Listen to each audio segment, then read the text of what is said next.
Title 7, Crimes Committed by Public Officers. Chapter 1, Preliminary Provisions.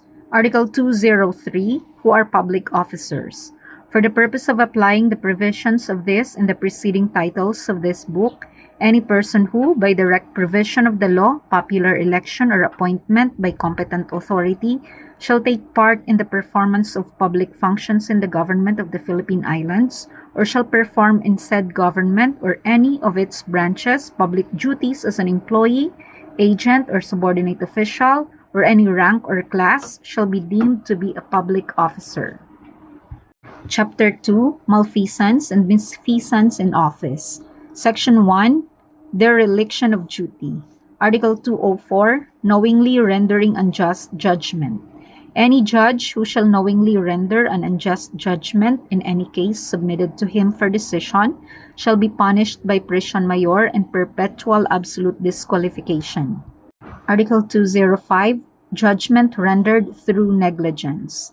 Any judge who, by reason of inexcusable negligence or ignorance, shall render a manifestly unjust judgment in any case submitted to him for decision shall be punished by arresto mayor and temporary special disqualification. Article 206, Unjust Interlocutory Order.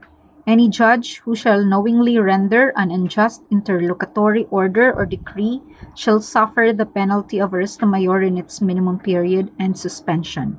But if he shall have acted by reason of inexcusable negligence or ignorance, and the interlocutory order or decree be manifestly unjust, the penalty shall be suspension.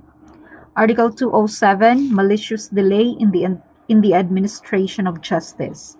The penalty of prison correctional in its minimum period shall be imposed upon any judge guilty of malicious delay in the administration of justice. Article 208, Prosecution of Offenses, Negligence, and Tolerance. The penalty of prison correctional in its minimum period and suspension shall be imposed upon any public officer or officer of the law who, in dereliction of duties of his office, shall maliciously refrain from instituting prosecution for the punishment of violators of the law or shall tolerate the commission of offenses. Article 209, Betrayal of Trust by an Attorney or Solicitor. Revelation of Secrets. In addition to the proper administrative action, the penalty of prison correctional in its minimum period or a fine ranging from 40,000 to 200,000 or both shall be imposed upon any attorney at law or any person duly authorized to represent and or assist a party to a case who, by any malicious breach of professional duty or of inexcusable negligence or ignorance, shall prejudice his client or reveal any of the secrets of the latter learned by him in his professional capacity.